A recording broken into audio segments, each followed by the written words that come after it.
In this next segment, we're going to talk about the type of tests an ethical hacker can run on a system. And the reason we want to bring this up is there are different kinds of testing depending upon what your goal is or the organization's goal, what you want to test, and also the level of knowledge an ethical hacker or penetration tester has on the system. So you'll hear these terms tossed around a lot in CEH classes, maybe even on the exam, in security literature, documents, and so forth, and just in the community. So it's a good idea to know what these things are and what they mean. We have vulnerability testing, full penetration testing, targeted testing, black box testing, gray box testing, and white box testing.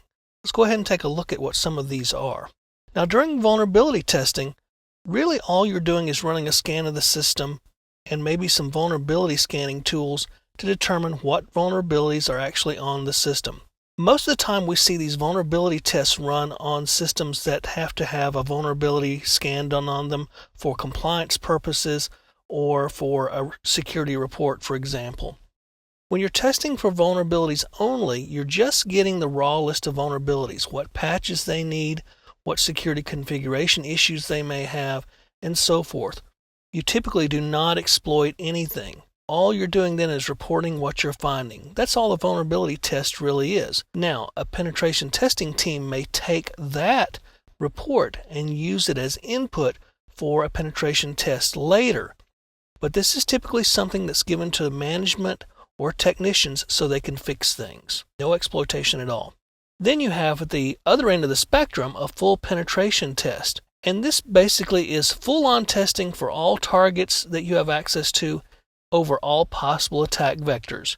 You may try web application attacks, SQL injection. You may try to invade a wireless network, come through the firewall, compromise network security devices, run exploits on operating systems and code. Those are the types of things you might encounter during a full penetration test. Now, obviously, a vulnerability test is at one end of the spectrum and a full penetration test is at the other. So is there a happy middle? Well, yes, there is. That's called targeted testing.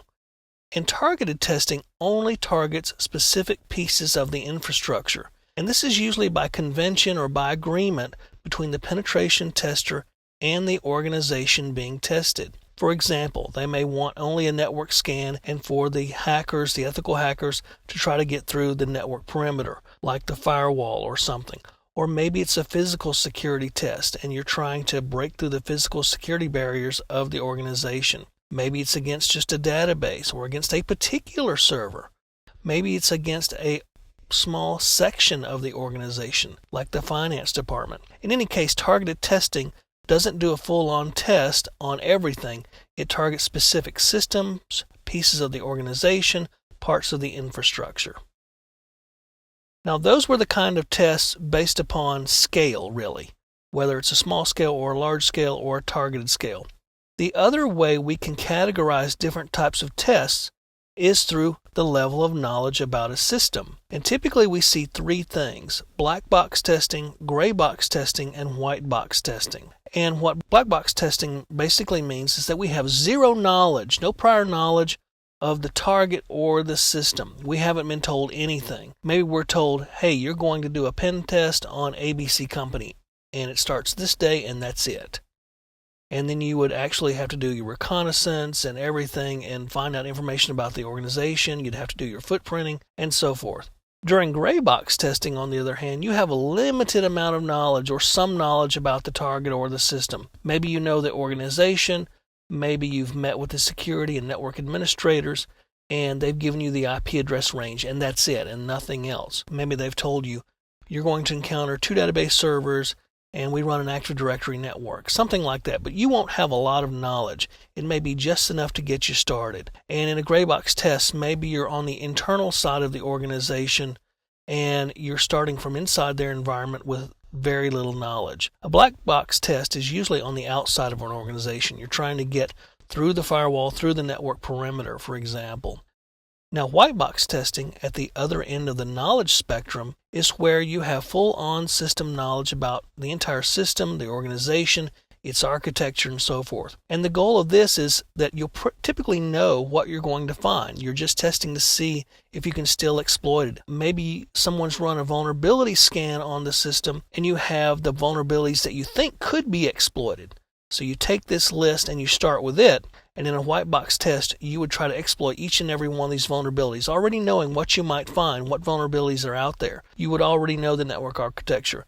You'd already have access to the firewall rules. You may even know the administrator passwords and user accounts, but you're still testing to see if the security perimeter and security controls can be broken.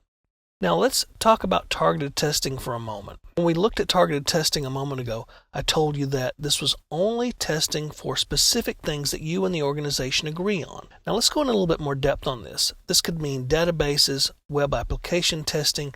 You might even do a code review on some applications, like a secure code review. There might be physical security tests and those other types of tests that we typically associate with penetration testing. But there also could be things like defensive testing only, where the penetration team hits everything and it's a test to see how well the defenders defend the network. Or it could be an incident response type of test where you determine how well the organization responds to incidences. In any case, these are the different types of targeted tests you could run on an organization.